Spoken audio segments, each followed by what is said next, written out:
Centrifugação intermediária pro segundo enxágue. Ó, sabão saindo.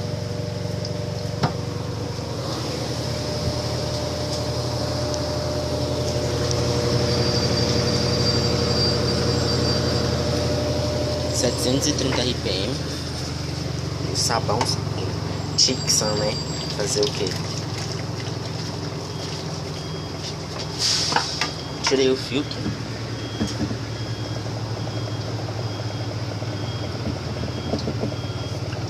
Não tem nada no dispenser, nem amaciante, nem nada. Eu deixo ele assim, tá? Se eu precisar usar sabão, não precisar estar tirando ele.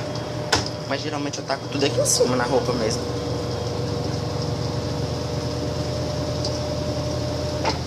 Ela tá aqui, agora ela vai parar pra encher já pro primeiro enxágue, pro segundo enxágue. O primeiro ela já fez.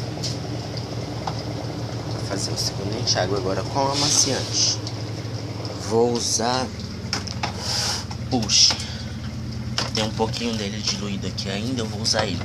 Depois tem pano de prato pra lavar e roupa de raso, roupa do cachorro, as cobertinhas dele. Ela já tá parando.